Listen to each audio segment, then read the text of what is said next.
El motivo de reunirnos hoy es para presentarles el último kit que ha lanzado Vircel al mercado con el marcado CIVDR, que es un kit para la detección de Clostridium difficile y las toxinas que esta bacteria puede producir. Como viene siendo habitual cada vez que organizamos este tipo de webinar, lo primero de todo es ponerles un poco en contexto de lo que es la infección por Clostridium difficile, la bacteria que la causa y, bueno, pues cómo se presenta este tipo de infecciones. Clostridium difficile es una bacteria que forma esporas, es una bacteria gram positiva y anaeróbica. Y hay posibilidad de tener especies de Clostridio difficile productoras de toxinas y otras especies de Clostridio difficile que no producen estas toxinas y por tanto no van a desarrollar la infección propiamente dicha.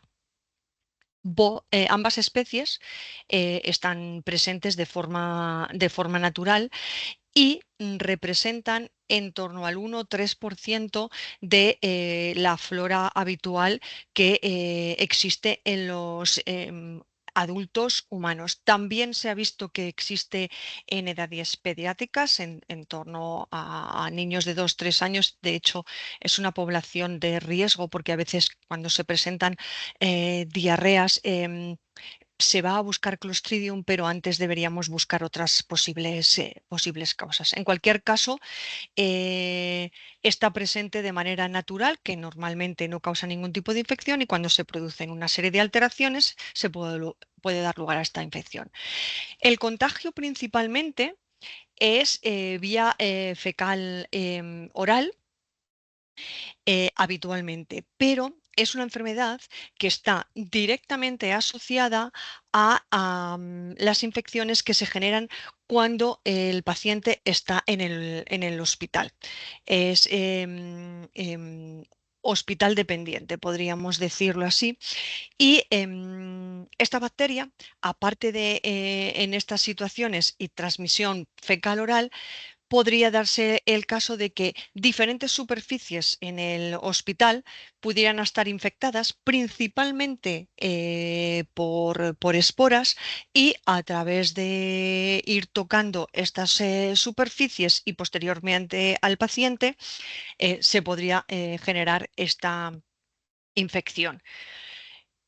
No es lo más habitual porque se extreman las medidas de higiene debido al conocimiento de esta situación, pero pues aún así hay bastantes casos asociados a estar ingresados en un hospital por otras patologías diferentes a lo que es la infección por Clostridium difficile. Un poco de historia para ver, bueno, pues cómo se descubrió esta bacteria. En 1893 se definieron los primeros casos de colitis pseudomembranosa, y en aquel entonces se hablaba de una colitis difterica porque no se conocía el agente causante de esta colitis. En 1935 se aisló esta bacteria y en un primer momento se le puso el nombre de Bacillus difficile, precisamente porque era muy difícil aislarla y encontrar algo que estuviese directamente relacionado con la aparición de este tipo de colitis. A continuación, se identificaron aquellos antibióticos que, bueno, pues que estaban o podían estar asociados a la aparición de una colitis. Y ya en el siglo pasado, en los años 70, también, aparte de cambiar el nombre de la especie ya a Clostridium difficile, se identificaron las primeras toxinas que esta bacteria podía producir, la toxina A y la toxina B.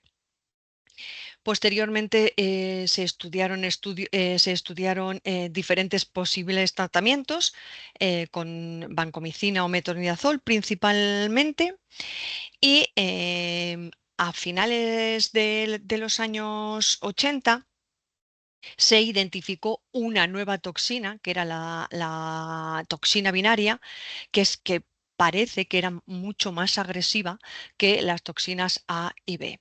Y a partir de los años 2000 se hicieron diferentes estudios porque aparecieron diferentes brotes con una hipervirulencia muy desarrollada en comparación a todos los casos previos. Estos dos brotes se dieron o aparecieron en los Estados Unidos e incluso en el Reino Unido, en el Reino Unido. Y a partir de ahí empezaron diferentes estudios para ver qué es lo que pasaba en estos brotes que eran hipervirulentos.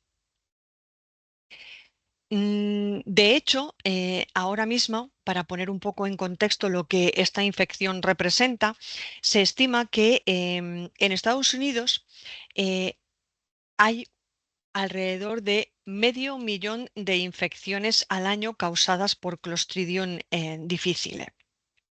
Y bueno, se han reportado que uno de cada seis pacientes que tiene una infección por Clostridium difficile volverá a tener una nueva entre las semanas 2 y 8 semanas posteriores a la infección primaria. Es una infección que es recurrente. Y se sabe que una de cada 11 personas por encima de 65 años de edad y que están normalmente hospitalizadas o han estado hospitalizadas previamente, pues podría morir debido a esta infección que se desarrolla rápidamente y puede causar alteraciones, pues que sin el tratamiento adecuado o sin la detección específica pueden llevar a la muerte.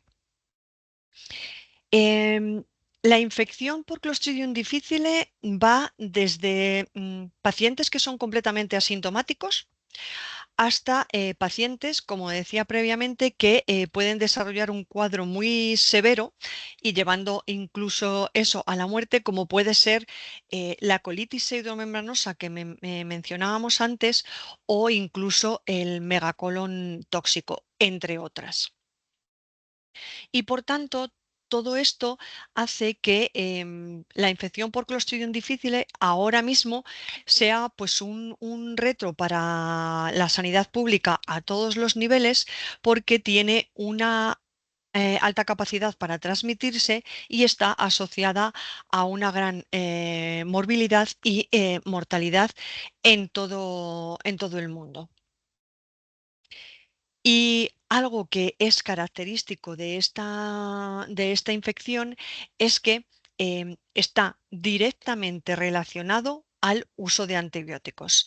Aunque parezca paradójico, el propio uso de antibióticos puede incrementar las posibilidades de sufrir una infección por Clostridium difficile, aunque también esta infección va a ser tratada con antibióticos.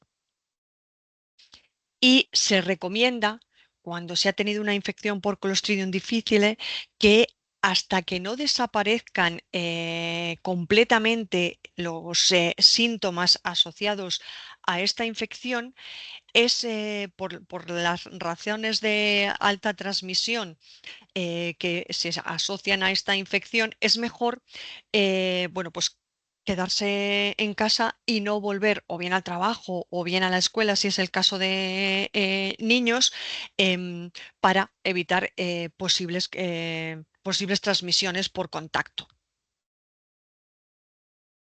Un poco hablamos de las toxinas que Clostridium difficile puede producir.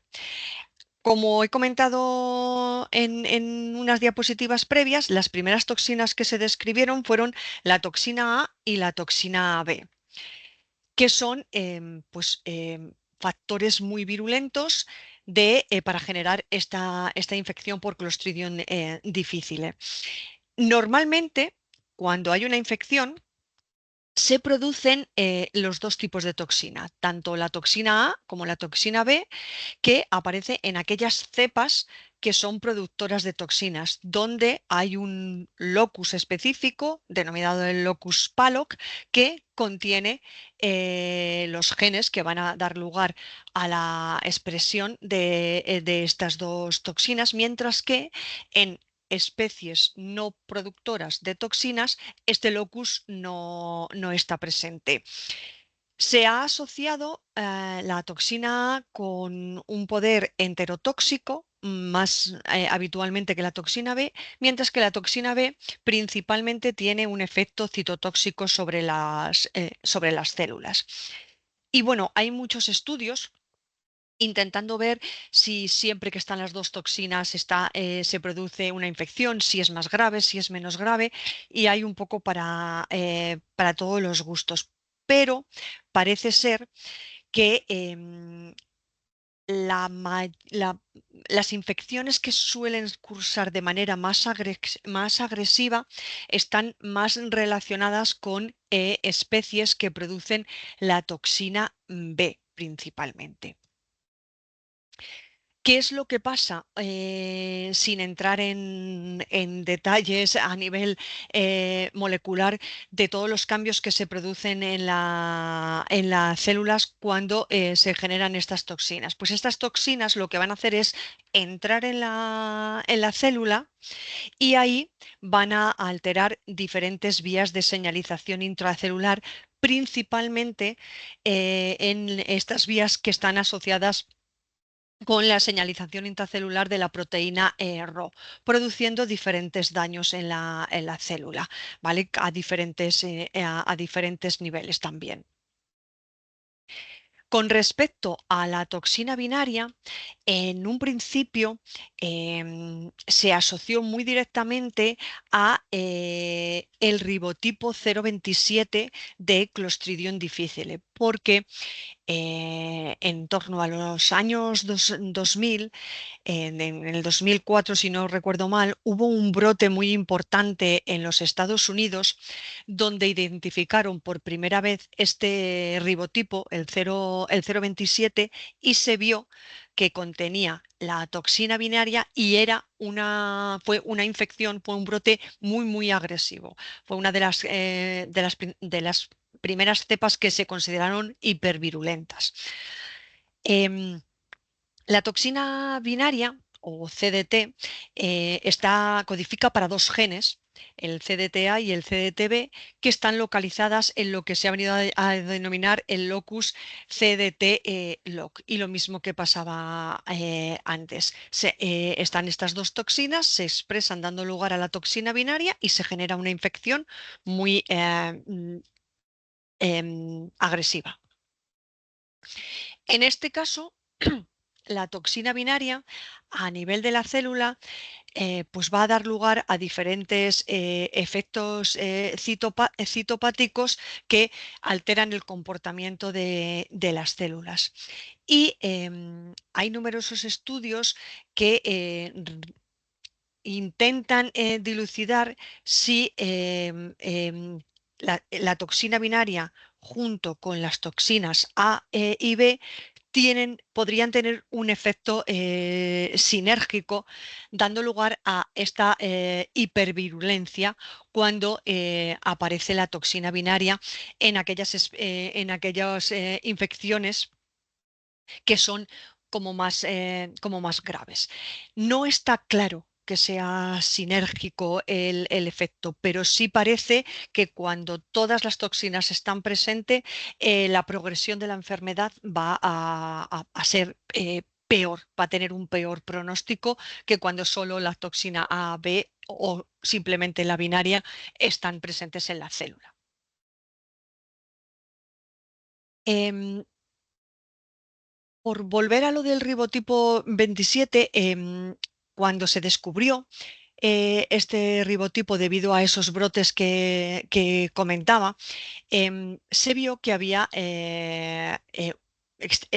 la aparición de este ribotipo está asociada a la dirección del gen TCD en diferentes posiciones. Y estaba Este ribotipo tenía asociado un incremento en la producción de toxinas A y de toxinas B también. Posteriormente, con estudios que se fueron haciendo a lo largo del tiempo, se vieron también que había en este gen, en el TCD, productor de la toxina binaria, había otras muchas de elecciones que daban lugar a una regulación negativa en la producción de toxinas A y toxinas B y em, se llegó a la conclusión de que no solamente el ribotipo 027 estaba asociado a este tipo de alteraciones producidos por la toxina binaria y la A y la B, sino que parece que debido a diferentes delecciones se generaban otro tipo de ribotipos que también podían ser hipervirulentos. Vale, ahora mismo se habla que en torno a alrededor de un 30% de las especies de Clostridium difficile pueden producir la toxina binaria a la vez que la toxina A y la toxina B. Pero como decía, no solamente el ribotipo 027 va a tener estas características, sino que ahora mismo hay descritos otros serotipos, como los que pueden ver en la diapositiva, el 14, el 20, el 106, entre otros, que bueno, pues tienen una alteración en el gen CDT y dan lugar a la infección, una infección más hipervirulenta que cuando previamente estábamos hablando solo del 0,27 o de especies productoras de la toxina A y de la toxina B. De hecho, todo esto está cambiando un poco el mapa mundial con respecto a qué ribotipos están más presentes en unos lugares que otros. Y bueno, pues hay unas últimas publicaciones que hablan del ribotipo 106 como uno de los más hipervirulentos que hay ahora mismo por ahí pululando en todo el mundo. Fue una cepa que originariamente apareció en el Reino Unido, pero que ahora mismo está bastante presente en Norteamérica. Y bueno, aquí es he querido recoger los serotipos que, bueno, junto con el 0,27 aparecen más habitualmente en las por diferentes regiones en las que se ha clasificado en el estudio que menciono alrededor de todo el mundo. Como puede observarse, no solamente el ribotipo 0,27 está presente, sino que hay otros muchos y todos ellos son productores de la toxina binaria que en teoría, en combinación con la A y la B, daría lugar a estas infecciones más agresivas provocadas por Clostridium difficile. ¿Cuáles son los síntomas que podemos observar cuando tenemos esta infección por Clostridium difficile? Pues va a depender de si tenemos una infección más o menos suave o tenemos ya establecido una infección severa. Para el caso de una infección suave, normalmente tienen que darse una situación de diarrea que se produzca un poco más de 3 veces al día y normalmente cursa con pinchazos y dolor de tripa. Con esto ya podríamos estar en alerta de que podríamos buscar Clostridium y podríamos encontrarlo en las muestras que analicemos. ¿Qué ocurre cuando esta infección es mucho más severa? Pues vamos a tener más episodios de diarrea a lo largo del día. Se han contabilizado hasta 10, 15 episodios diarreicos durante el día. Volvemos a tener esos pinchazos y ese dolor en la tripa. Se acelera el ritmo cardíaco. Puede haber casos bastante agresivos donde hay una importante deshidratación. Suele haber fiebre, náuseas hay un recuento alto en los glóbulos blancos en su afán por luchar contra esta infección. Algunas veces podemos tener fallo renal. Hay una pérdida de apetito por el malestar general que tenemos, pinchazos otra vez en la tripa. Se suele perder peso simplemente por el hecho de tener tantos episodios de diarrea, y en las muestras de heces puede haber presencia tanto de sangre como de pus. Como ven, es un cuadro bastante agresivo, y a veces requiere una hospitalización inmediata. ¿Cómo vamos a hacer este diagnóstico? El diagnóstico de Clostridium difficile implica siempre a los pacientes que tienen síntomas.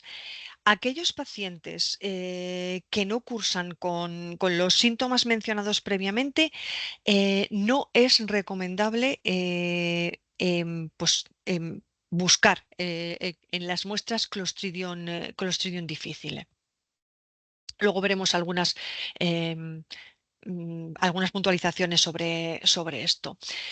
¿Cómo vamos a realizar este diagnóstico? Pues las técnicas más habituales que se vienen utilizando en los diferentes laboratorios de microbiología donde llegan las muestras de heces, siempre se van a hacer en muestras de heces.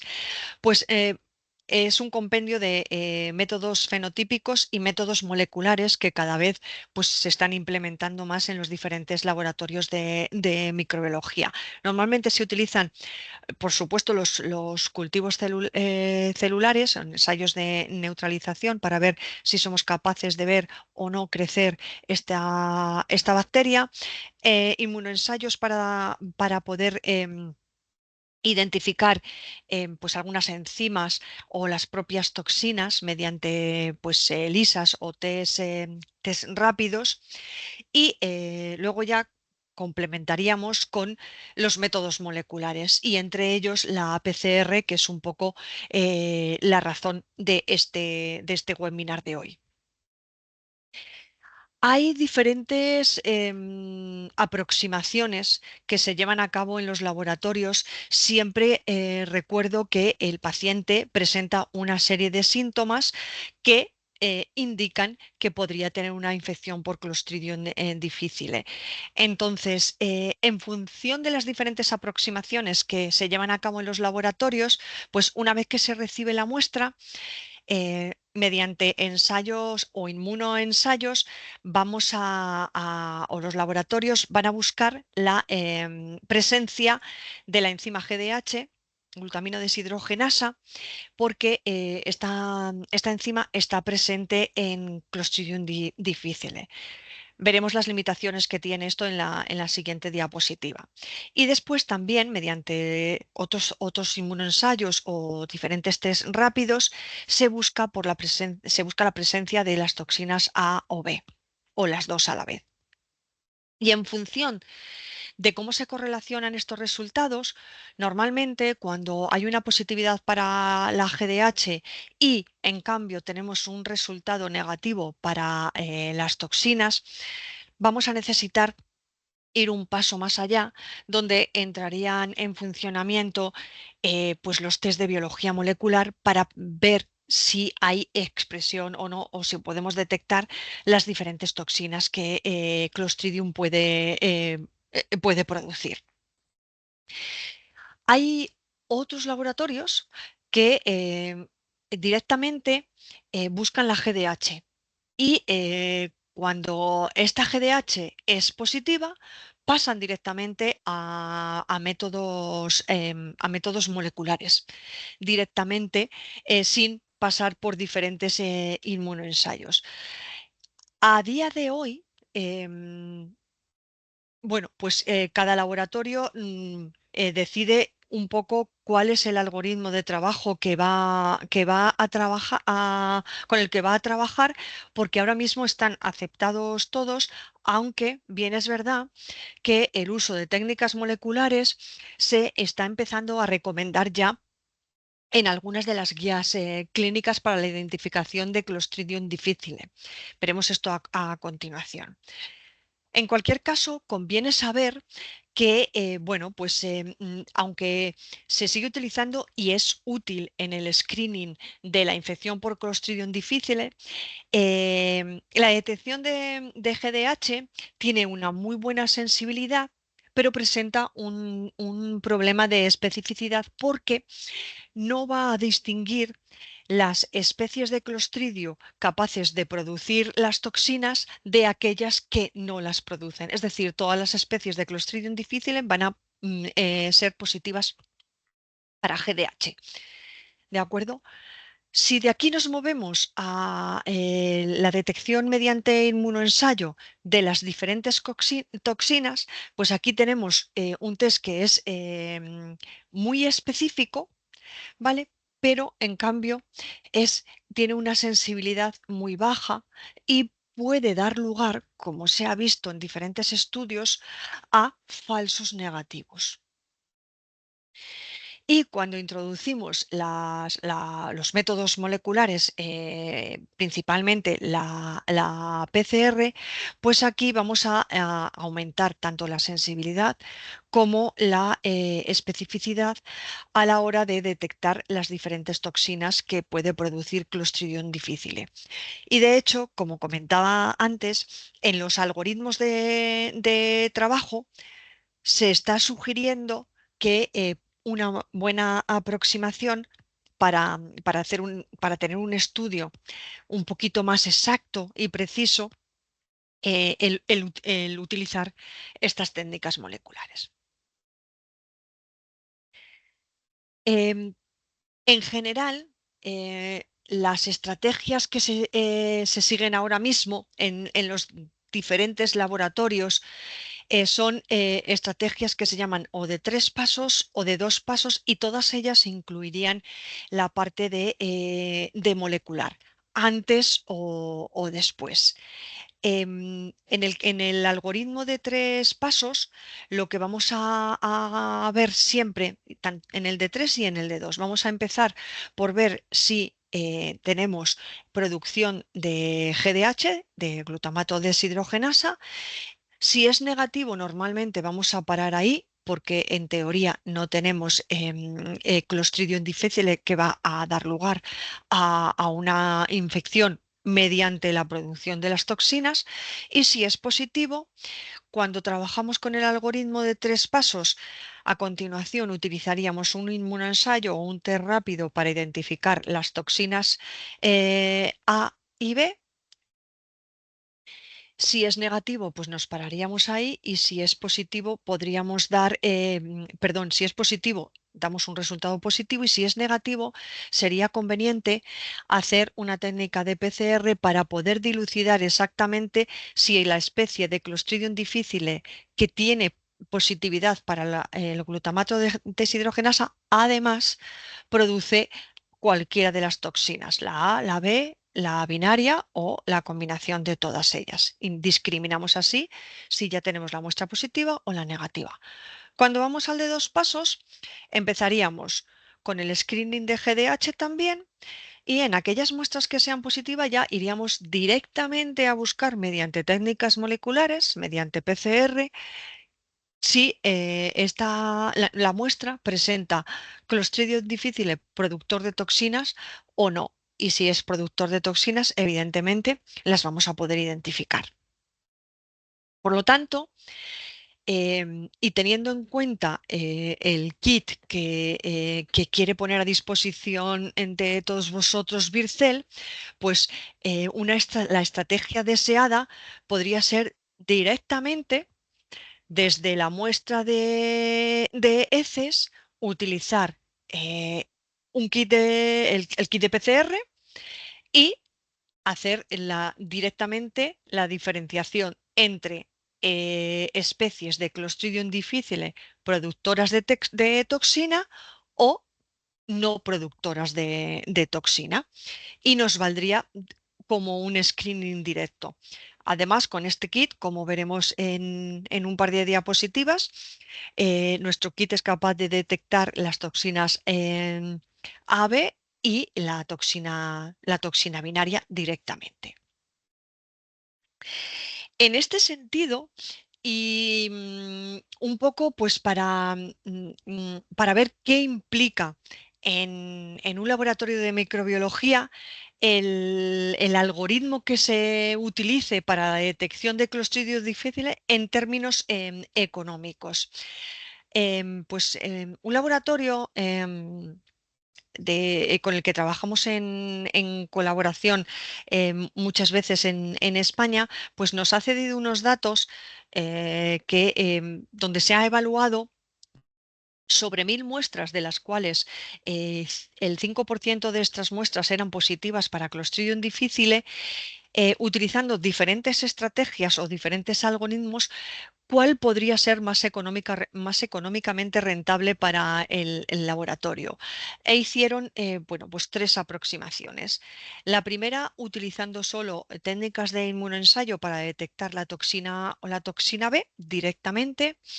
Después, la combinación que hemos venido combinando en el algoritmo de 3 pasos, que es eh, ver si tenemos GDH positiva.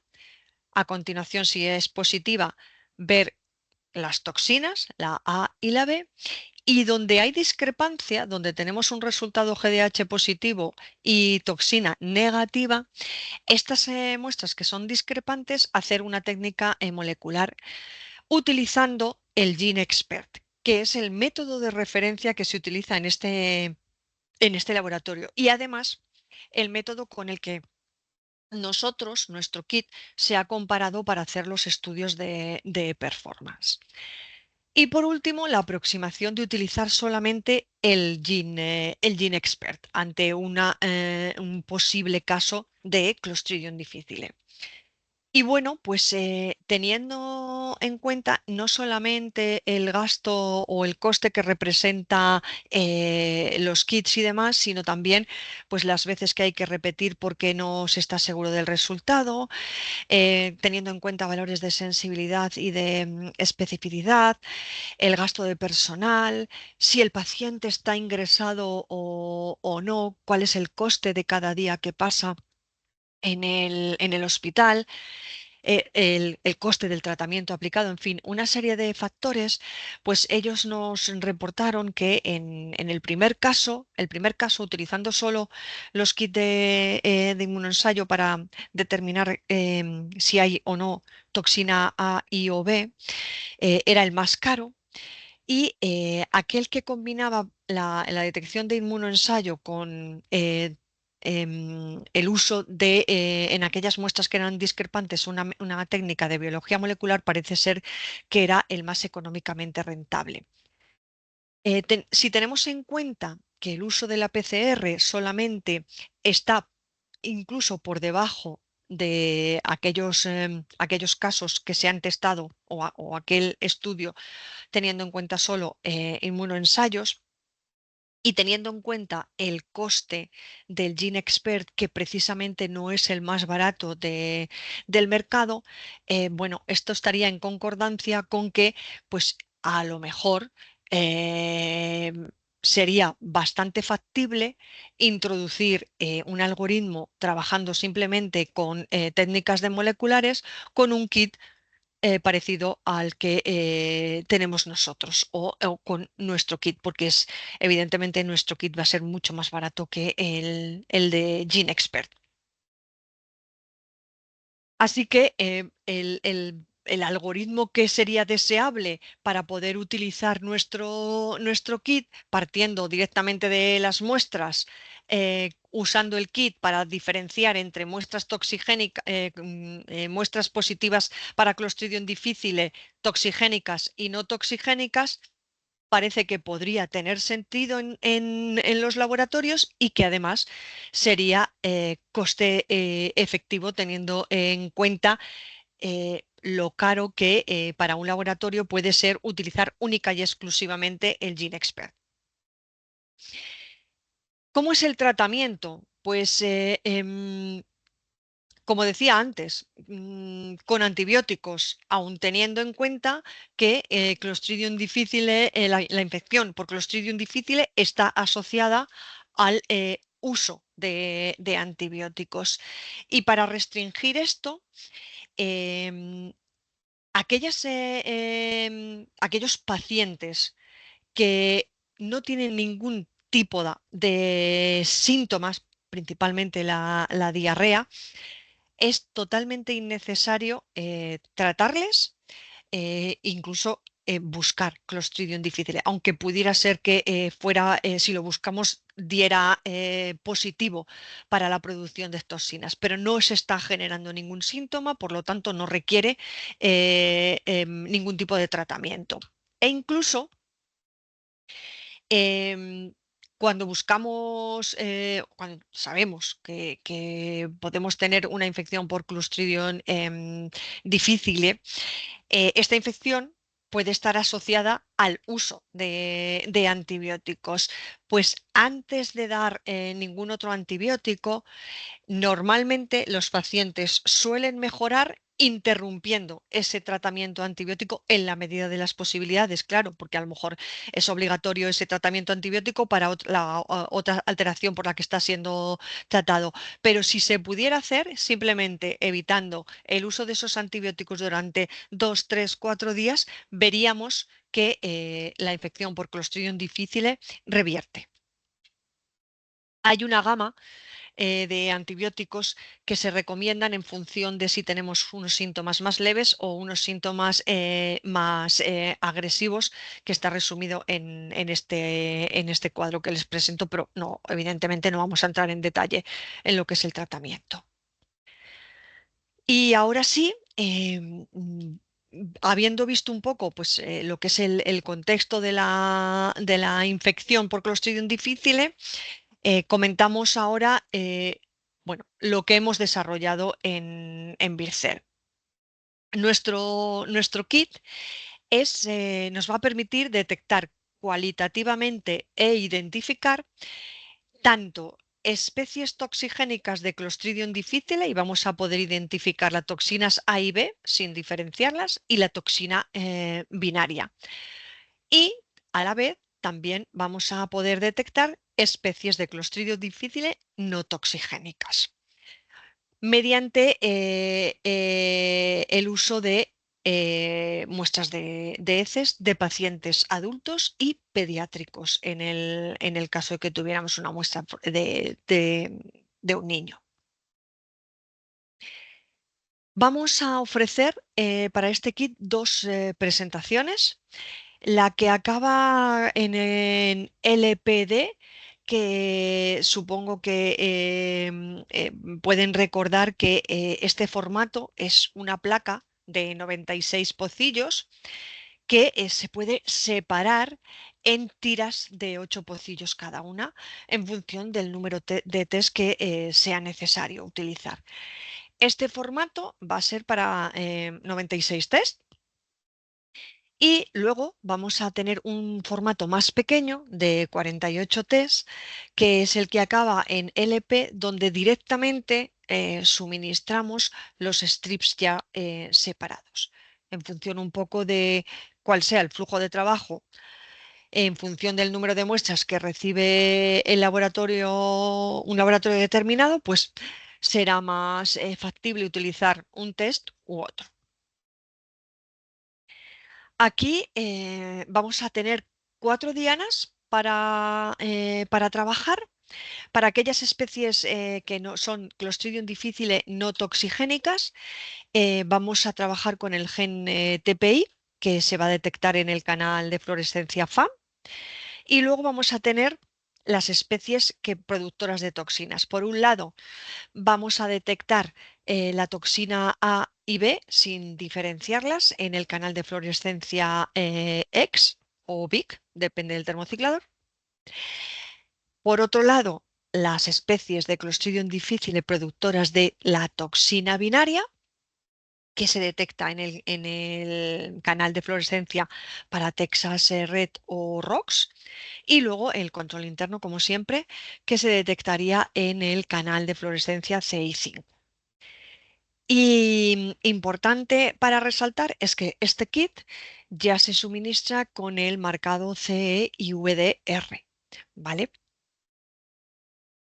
En cuestiones de compatibilidad, pues como siempre, nosotros validamos todos los kits que se lanzan al mercado utilizando el termociclador CFX de Biorad y hacemos las pertinentes pruebas con el termociclador Azure Cielo y el Quan Studio 5, que son los que tenemos disponibles en nuestras instalaciones y sabemos que son compatibles, que tanto los resultados todos los resultados que se generan en estos tres termocicladores son perfectamente comparables. Y en cuanto a los extractores, pues nosotros trabajamos en nuestras instalaciones con el Milestone 4800 y con el 9600 también. Lo que pasa que la validación la hemos hecho con el pequeño, con el 4000, con el 4800, utilizando el kit de Optipure Viral, que también es suministrado por Tambit, al igual que el instrumento, y que es el kit habitual que utilizamos para la extracción de todos los kits que tenemos en el portfolio y los futuros desarrollos en los que se está trabajando. No obstante, creemos que cualquier otro termociclador que tenga los canales de fluorescencia adecuados y cualquier otro sistema de extracción que pueda haber en un laboratorio no debería generar ningún tipo de problema. Pero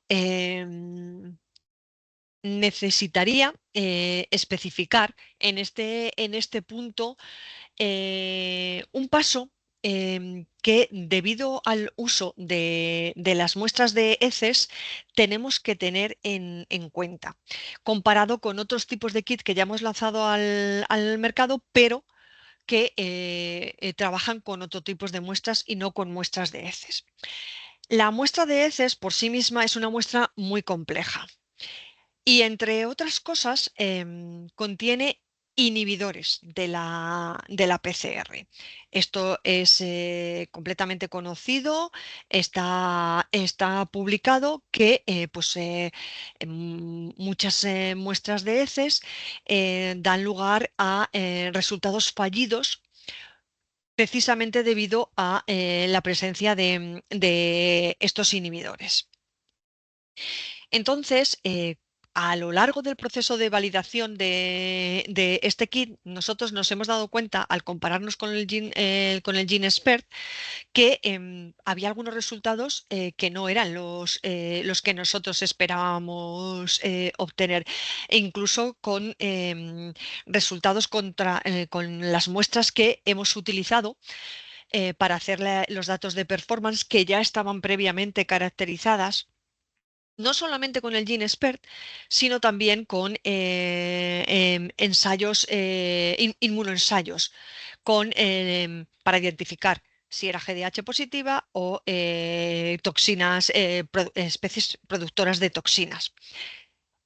Con lo cual, bueno, pues nos planteamos la cuestión de qué estaba pasando y si esa presencia de inhibidores podría estar afectando a estas discrepancias que íbamos obteniendo con algunas de las muestras.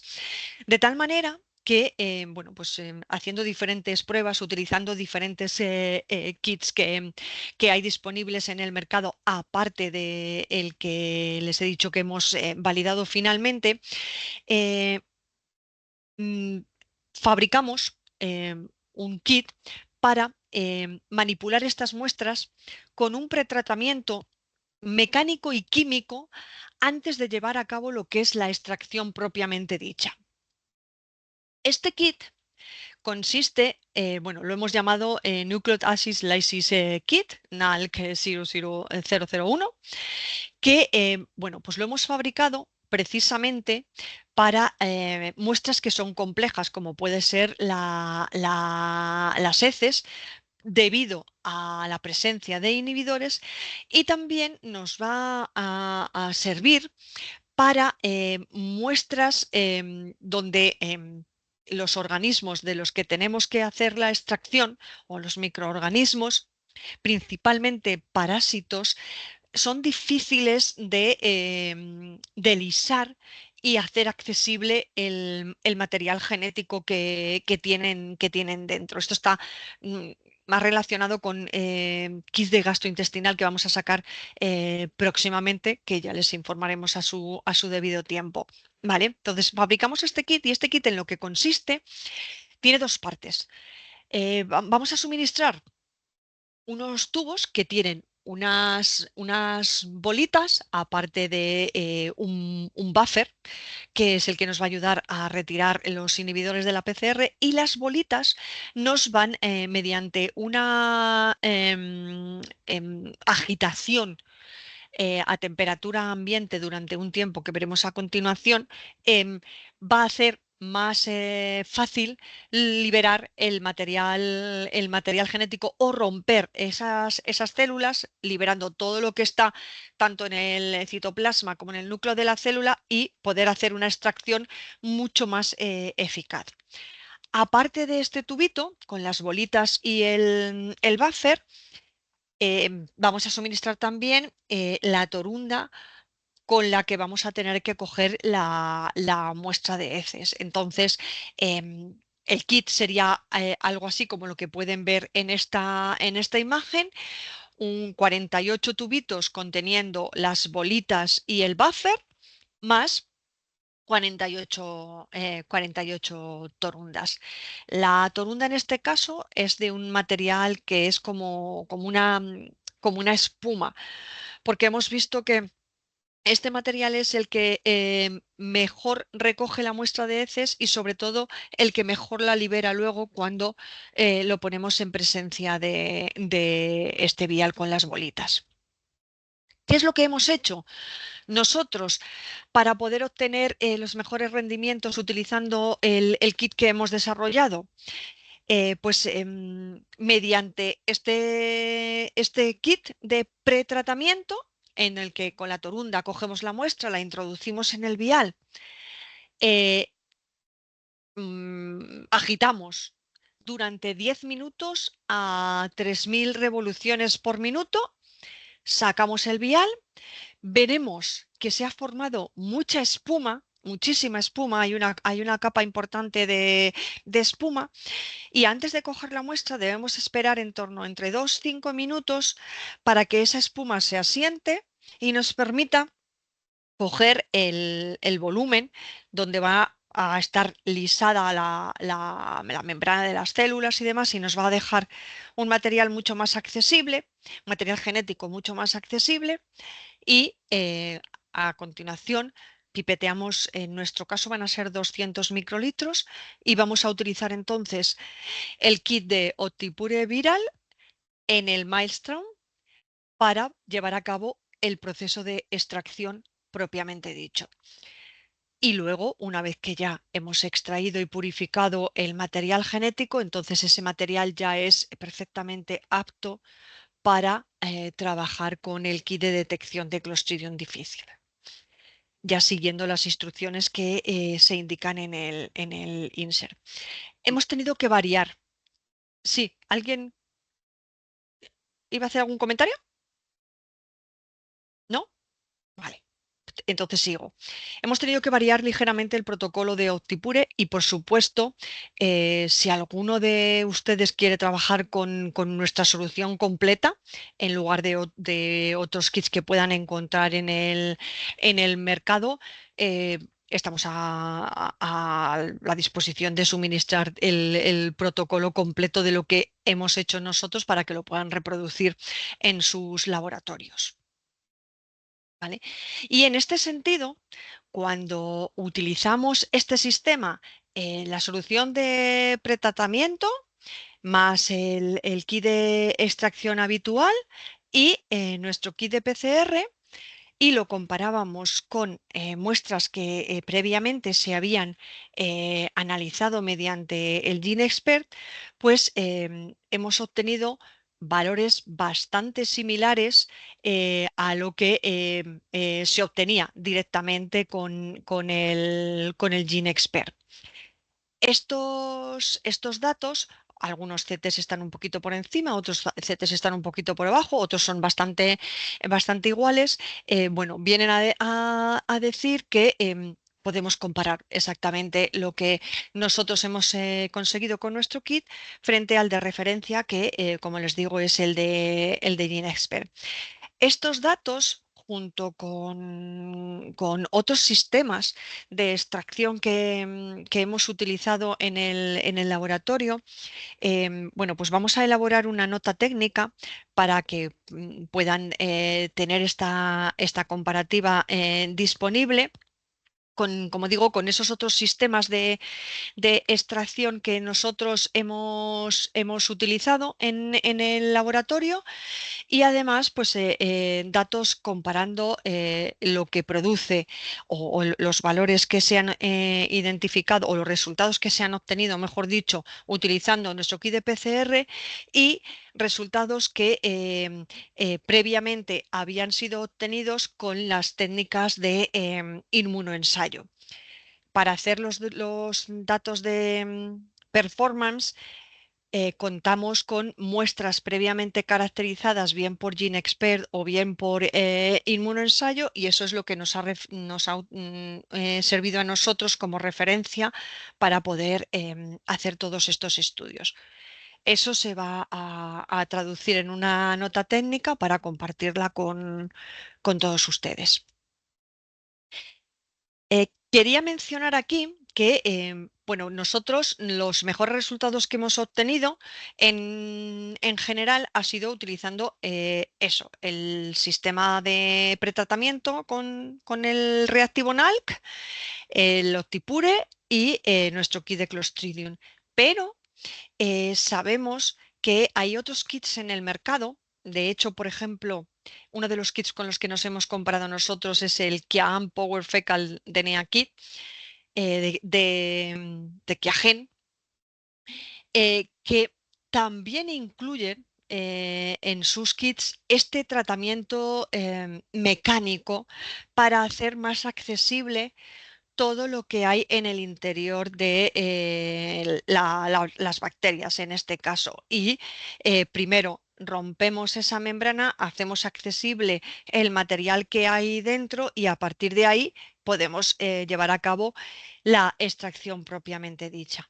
Hay otros kits en el mercado, evidentemente no hemos podido probar todos, pero esto es una pequeña representación para orientarles, porque sí que parece que el tratamiento mecánico aquí tiene cierta relevancia a la hora de disminuir los falsos negativos que se pueden utilizar, que se pueden obtener, perdón, cuando se intenta detectar Clostridium difficile.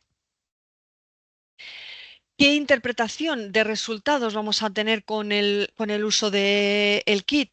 Pues en función de las curvas de amplificación que se obtengan para cada una de las dianas que hemos mencionado antes, pues tendremos un resultado inválido si no obtenemos amplificación en ninguna de las dianas, un resultado negativo cuando negativo en el sentido de que no hay Clostridium difficile, cuando únicamente obtenemos amplificación en el control interno, tendremos un resultado positivo para la especie de Clostridium difficile no toxigénica cuando hay amplificación en el canal FAM y diferentes posibilidades para las Clostridium difficile productor de toxinas en función de si solo tenemos positividad para la toxina AB, eh, positividad para solo la toxina binaria o positividad para las dos toxinas o las tres toxinas que podemos valorar con nuestro kit. Un resumen de los datos de performance que hemos obtenido es los que, bueno, pues los que quedan reflejados en esta diapositiva, teniendo bueno, pues una sensibilidad y especificidad del 95% en un número total de muestras de 144 comparadas con el GeneXpert, y un límite de detección en copias por microlitro de 3 o unidades formadoras de colonia por mililitro de 700. Todo esto está bueno, pues mucho más detallado en lo que es el insert del producto, como viene siendo habitual, o en el dossier de producto también.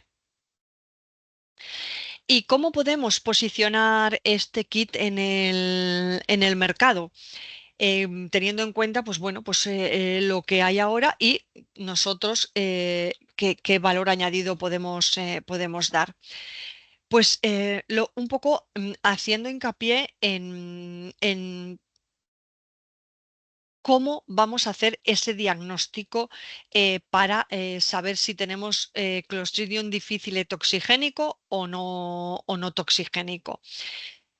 Pues directamente lo más óptimo para nosotros sería directamente trabajar con este kit de PCR para saber si tenemos especies productoras de toxinas o especies no productoras de toxinas.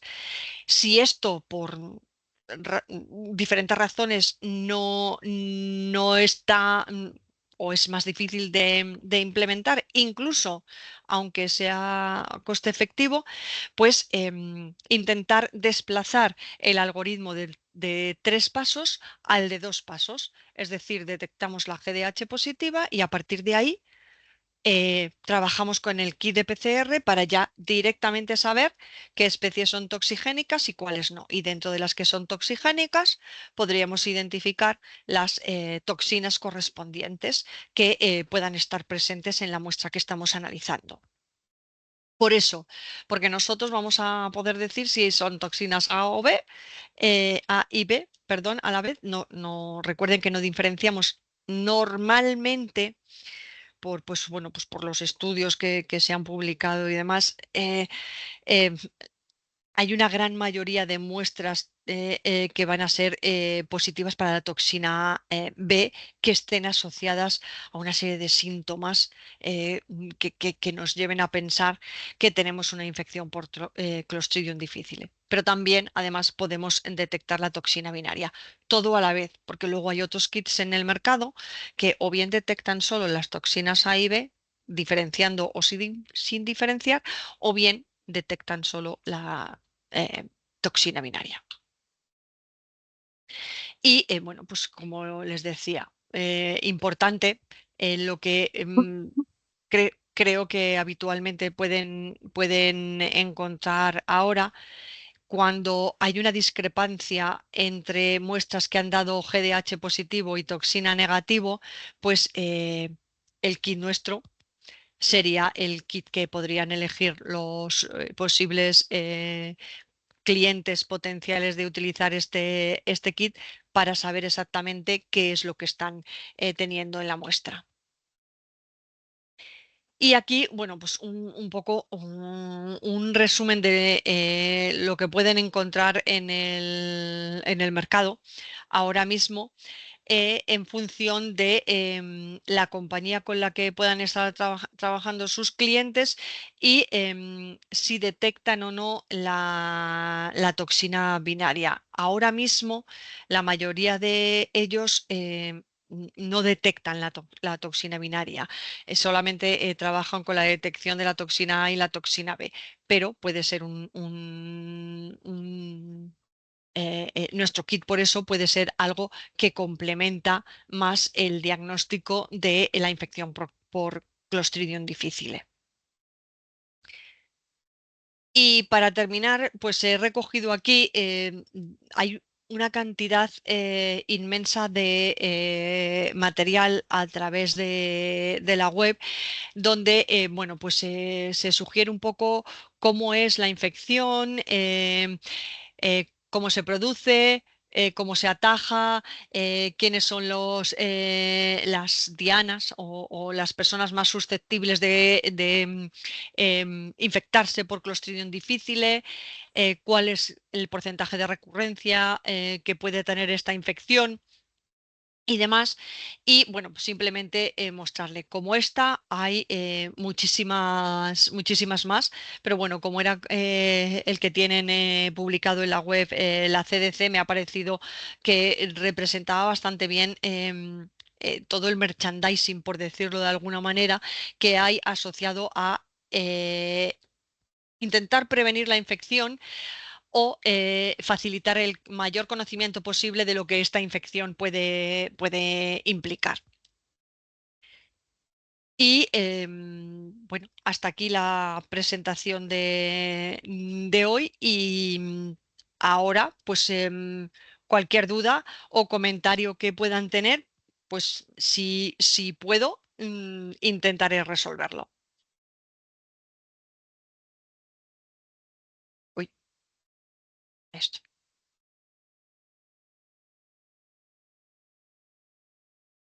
Creo que estaban habilitados los sí. ¿Cómo estás, Anabel? ¿Me escuchas? Sí, perfectamente. ¿Qué tal? Tengo una consulta. Has mencionado de que en el procesamiento haces el pretratamiento y después utilizas el kit de Tambit, el OptiPure Sí, correcto. viral. Quería consultarte al respecto. Tambit también tiene kits para tratamiento de heces. ¿Es mejor hacer el pretratamiento y utilizar el OptiPure? O sea, me imagino que debe tener alguna ventaja en comparación a utilizar un kit específico de heces de Tambit. Esa era mi consulta. En nuestras manos, en lo que el departamento de I+D ha optimizado, los mejores resultados se obtienen utilizando esta secuencia de acción. El kit que hemos generado para el pretratamiento de las muestras con estas bolitas y el Optipure Viral Kit. El hecho de utilizar, si se han dado cuenta, como tú bien dices, Tambit tiene muchos kits de extracción de material genético en función de si trabajamos con bacterias, con virus, con parásitos, con algunos tipos de bacterias, con algunos tipos de virus y demás.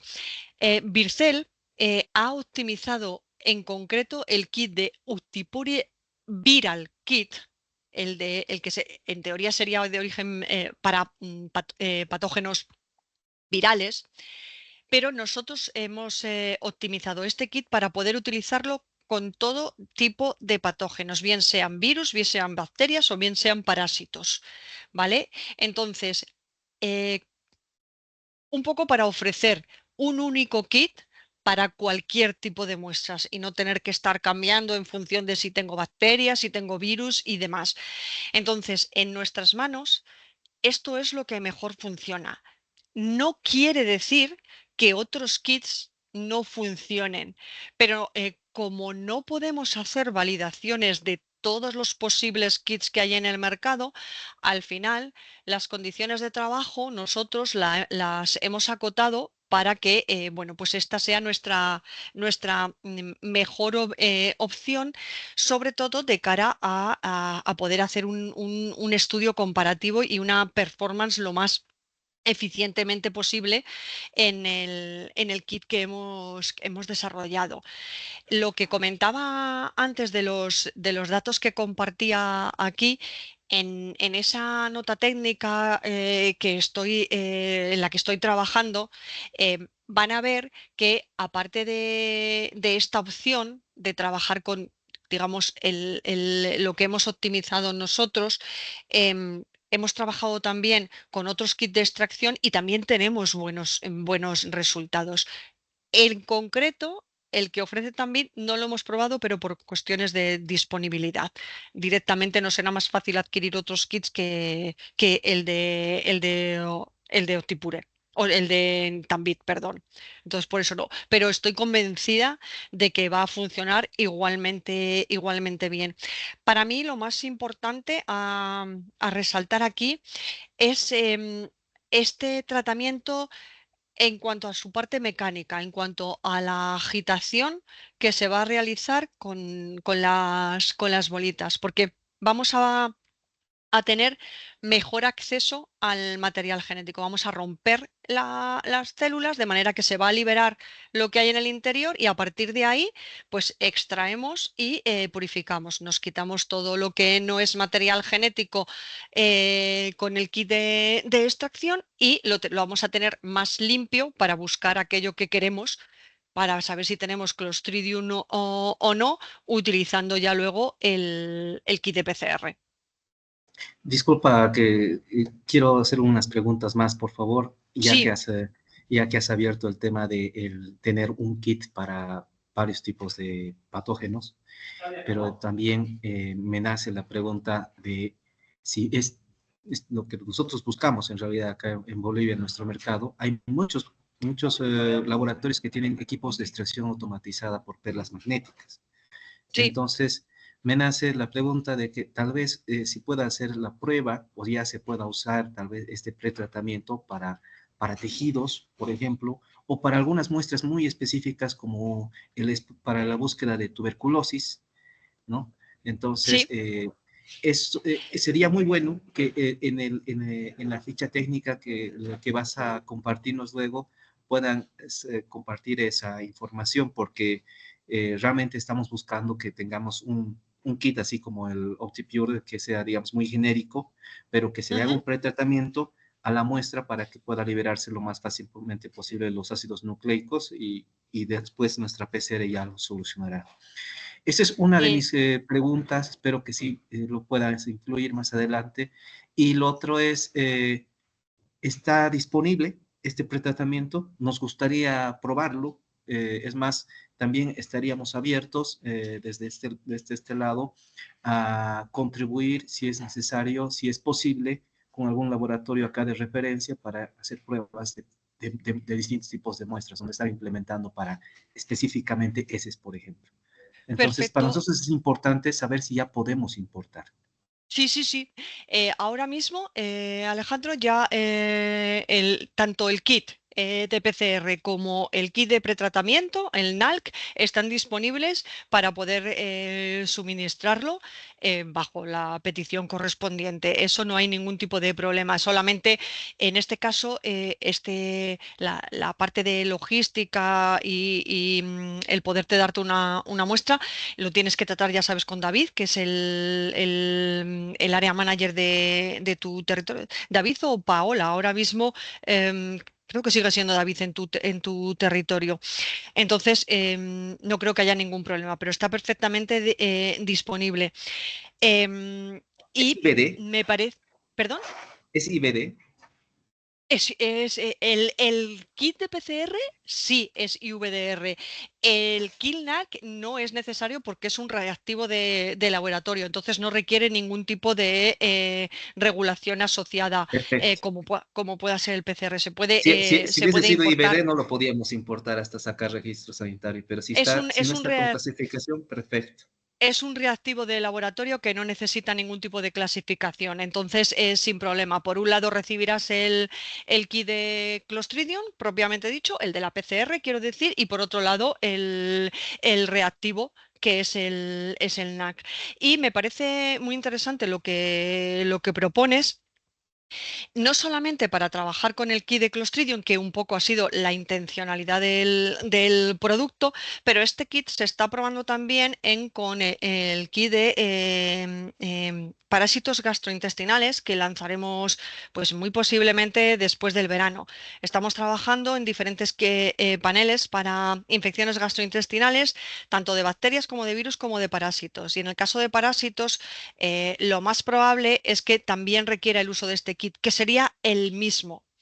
Eso para que lo sepas. En el caso de tuberculosis no lo hemos probado, pero muy probablemente te puedo asegurar que funcione, porque este kit solamente lo que hace, solamente entre comillas, ¿vale? El kit lo que hace es que nos va a permitir romper más fácilmente la membrana la bacteria o el parásito en cuestión con el que queramos trabajar.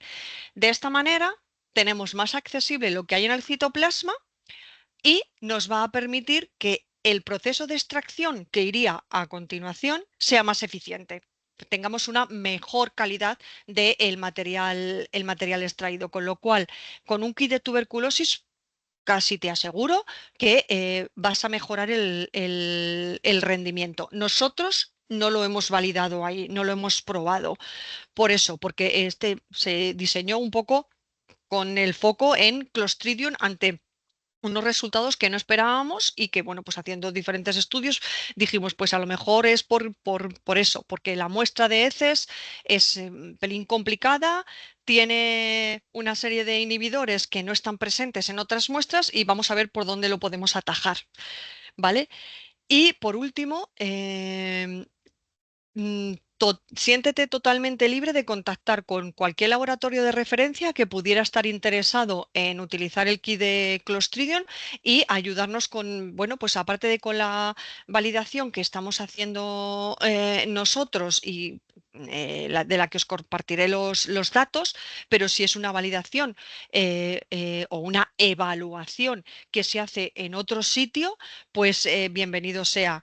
Esto sirve para ti como para el resto de los presentes en la charla. Siempre es bienvenido que cualquiera de sus posibles clientes estén interesados en evaluar el kit y compartir con nosotros los resultados. Digamos que dan mucha más fuerza al producto propiamente dicho.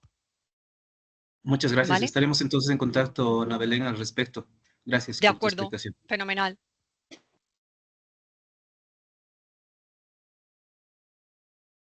No sé si hay más preguntas. Voy a ver en el chat un segundo, que me parece que hay, no sé si hay alguna escrita.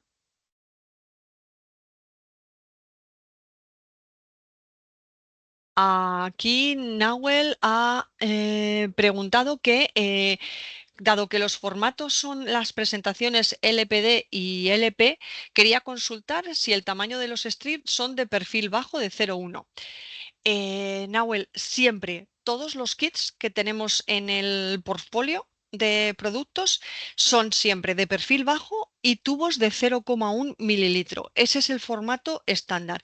Y concretamente, perdón, el tubo es de color blanco y las tapas para los tubos son transparentes. Entonces, el termociclador tiene que leer la fluorescencia por la parte de arriba. ¿Vale? Siempre. Esto aplica a todos los kits que tenemos en portfolio y en principio a todos los que se vayan a desarrollar, siempre que el formato sea LPD o LP. Como sabéis, hay otro formato adicional que tienen algunos de los kits, que es el formato de viales de cristal, y ahí el cliente decide qué tipo de tubo utiliza, porque nosotros suministramos el producto liofilizado, la Master Mix liofilizada, para ser resuspendida en ese mismo vial y de ahí predispensar al número de muestras que vayamos a utilizar en cualquier tubo que sea adecuado para hacer PCR. Tanto si es blanco, transparente, low profile, high profile, eso ya va a depender de lo que tenga el cliente en el laboratorio.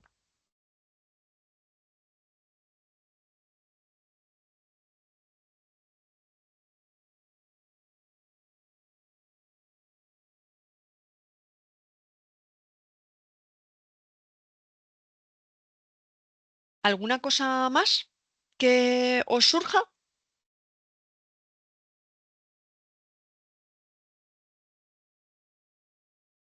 Bueno, pues entonces, si no hay más preguntas, lo vamos a dejar aquí y no obstante recordaros que eh, tanto la presentación como la grabación de la charla la compartiremos en los próximos días con todos los asistentes para que, bueno, pues la tengáis disponible para revisar y para consultar en un momento determinado. Y de todas formas, cualquier cosa que os pueda surgir, pues estoy abierta a que me consultéis bien por teléfono, bien por email, como vosotros consideréis, para que no se quede ninguna duda.